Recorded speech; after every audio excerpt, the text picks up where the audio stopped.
My name's Rebecca, and I'm here to teach you all the things that you never learned from your piano teacher growing up. On my channel, we spend a lot of time making beautiful music with no music in front of us. And that's called improvisation. Improvisation is an art that not a lot of people know how to do if it doesn't come naturally. And I'm one of those people. Improvisation never came naturally to me, even though I could read really complicated music on the page. And so I had to teach myself how to improvise from the very beginning. Understand that I believe that music theory and learning to read music is very important. And in order to be a good, well-rounded musician, you need to learn how to read music. However, there's a whole nother part that was left out of my musical training before I got to college and then out on my own and started teaching, and that is improvisation. If you've never sat down and improvised, this is a great place to start because I'm going to show you a very simple pattern that you can do with both your left hand and your right hand together. And within a matter of minutes of practicing, you will be creating a beautiful piece of music. I love sitting down to play when I've had a particularly bad day. And doing something like this that is seemingly simple but sounds so beautiful is exactly the ticket to help me get through that. So music then becomes a form of music therapy. So I'm going to play in a different key today than is usually typical. If you look at my playlist on the circle of fifths, you'll see that we are starting in the key of C and we are going around clockwise on the circle of fifths, and we're going to each of the stops on the piano and playing in different keys.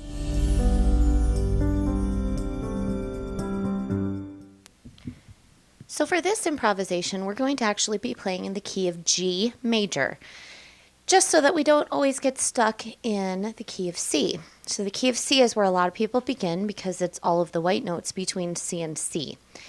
But the key of G major are the notes between G and G with one exception. So instead of playing an F, we're going to hit the note right next to it to the right of the F, which is an F sharp. So I like to think of the note that we're skipping as the lava note, like the floor is lava, you get burned if you touch it. So we're going to start on G, play all of the white notes till we get to F, play an F sharp instead, and then end on G. So I always like to begin with a scale because it gets our ears and our hands familiar with what we're going to be playing. So you can just use one finger or you can use the proper scale fingering to do your scale. So here we go. Let's play the key of G major scale, skipping the F. Here it is, skip the F, play F sharp, and then come back down. So that is our key of G. So when we play our melody together in our right hand, we're going to just always make sure to skip that F, and it's going to sound great. So for this improvisation, we're going to be representing chords in our left hand, okay? So instead of playing the full chord, we're going to just be representing the chords. So I like to do that by playing an octave. So an octave are the two notes that match. So playing a G and a G together. And for somebody who hasn't played a lot of piano, this can be a little bit difficult to just play the two notes and not hit other notes around it like this. So we want to make sure that our hands are separated like this and your thumb is bent in just a little bit in order to be able to get that octave. What I don't want you to do is to move your wrist so that your wrist is going this way on the piano. We always want our wrists to be straight. Okay, which is a little bit interesting and funny because our fingers are not straight. Like my pinky is not the same length as my thumb.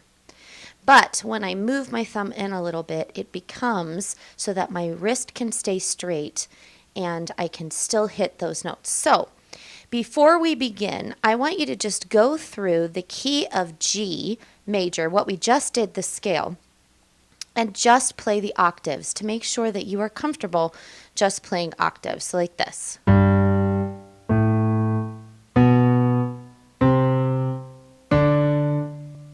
Skip the F.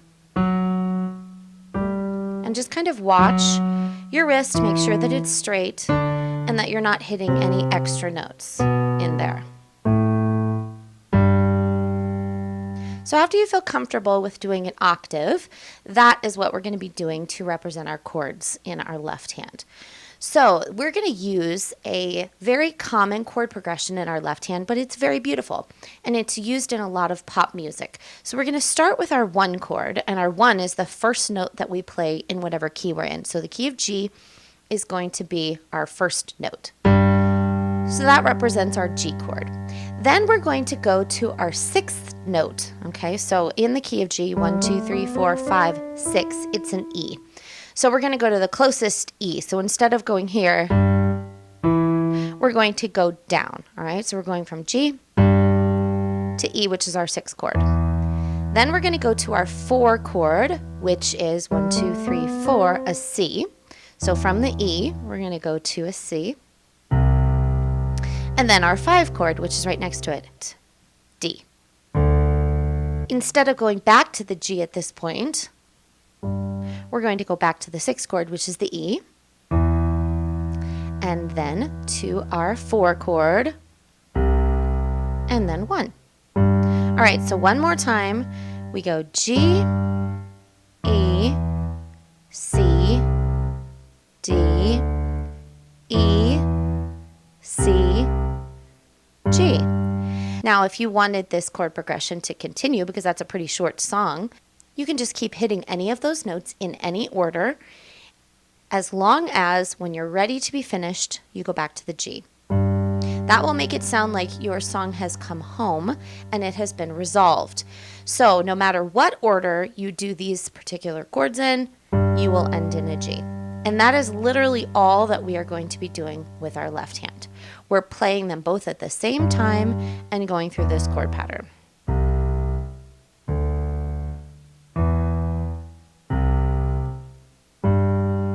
So now let's hop over to the right hand side and show you the little tiny melody that we're going to do, and we're going to do this in 2 steps. If you are looking for more ideas of playing in the key of G, make sure to check out my other video where I talk about the major chords in the key of G major, and we're using more than just an octave. Also, if you're struggling to put both hands together, check out my series on how to play parallel motion, which is hands going along together, and contrary motion, which is hands being separate, and working on the different chords in the different keys. I've linked both of these videos in the description box below.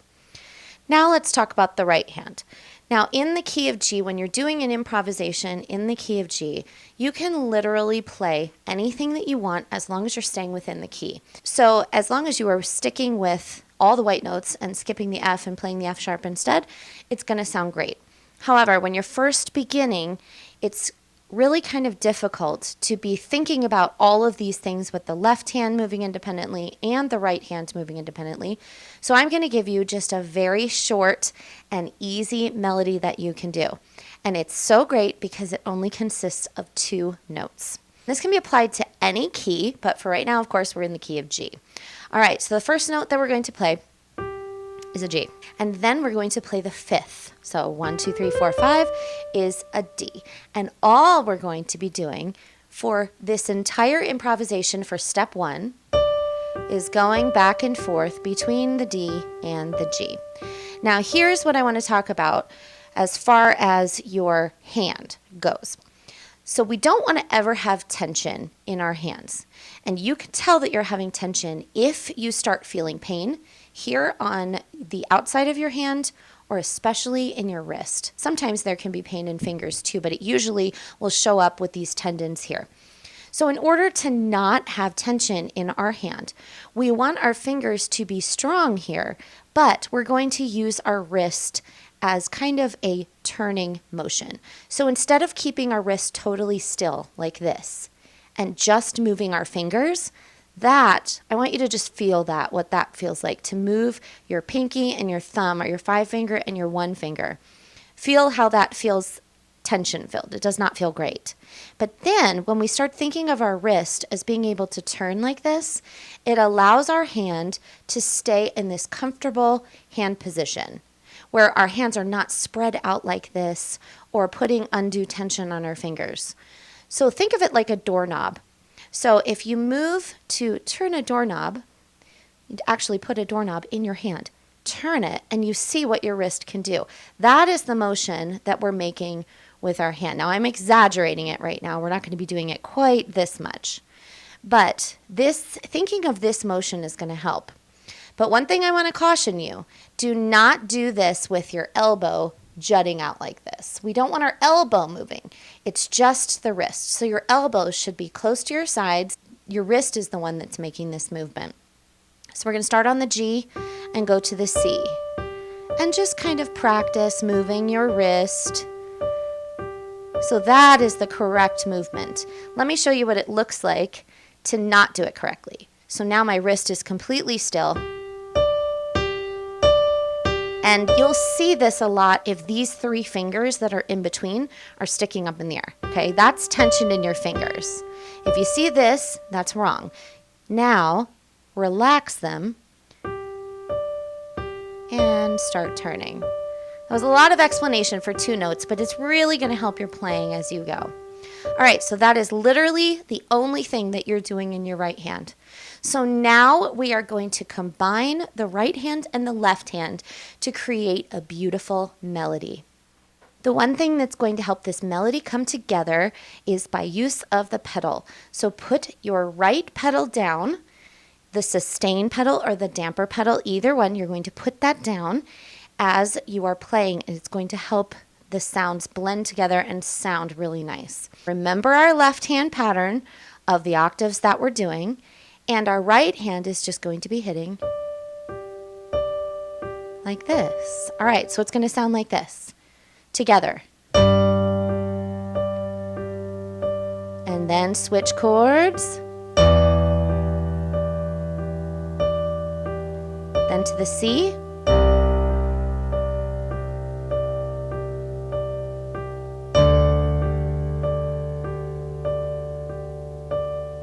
C,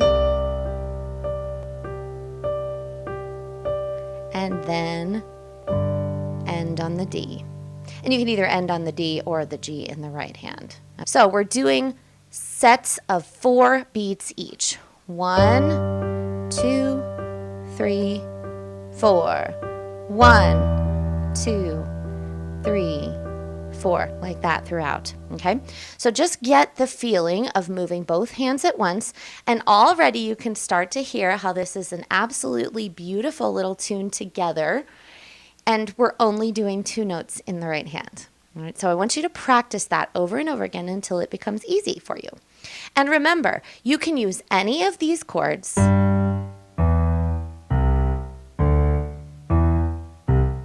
in any order, really, as long as you're starting on the G and ending on the G. Okay, so now it's like step 2. After you've practiced that, you've got it down, you feel like there's not tension in your right hand, you practice with your pedal and all that. Now we are going to add one extra thing to our right hand, and that is going to be with octaves.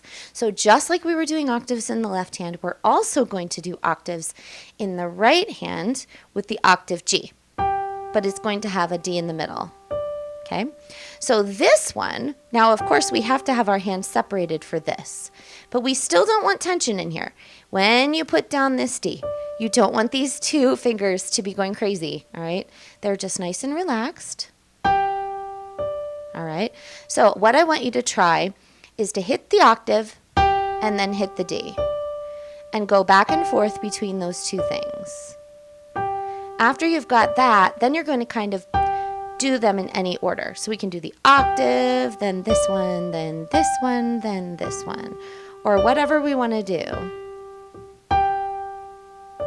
And then if you want to put these 2 notes down and hit this top G, you can do that as well.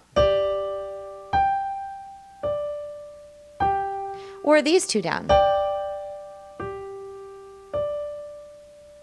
Okay, so we're going to now put that together with our little pattern in our left hand as the second step. All right, so something like this.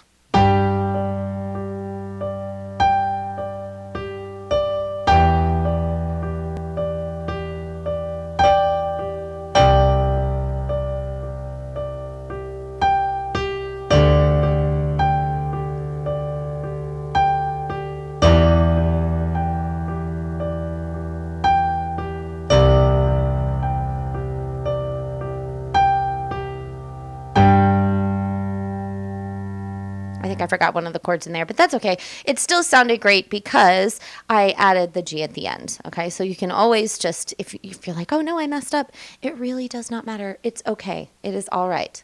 All right, so you see how we can do different patterns and stuff in our right hand by just doing an octave and doing the note in between. So the next step then is where we're going to change up the rhythm a little bit. So I'm not even going to add any other notes to my right hand.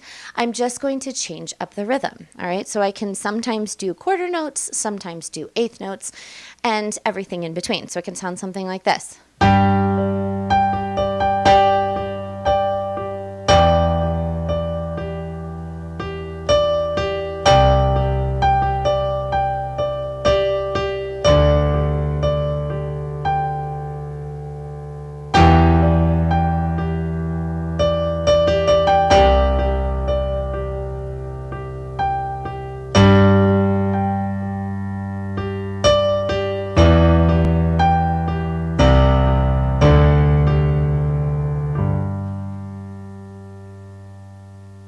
So there's so much more that we can add to our right hand, but for right now with this early improvisation, we want to only stick to those three notes. Really, it's two notes, the G, the D, and then the top G, but that's it. We can add more later, but for right now, I want you to become comfortable with just doing those things in the right hand and the left hand. If you would like a little bit more about improvisation, check out this video that's linked at the end and in the description box that talks about improvising in your right hand and how to fill out a melody line a little bit more. I hope you enjoyed that. If you want to dive more into some more complicated patterns, you can check out some of my other improvisational videos. But for now, I hope that you're practicing hard, practice every day, and every single time you sit down at the piano, you are able to make beautiful music that encourages your heart and lifts you up. Keep practicing.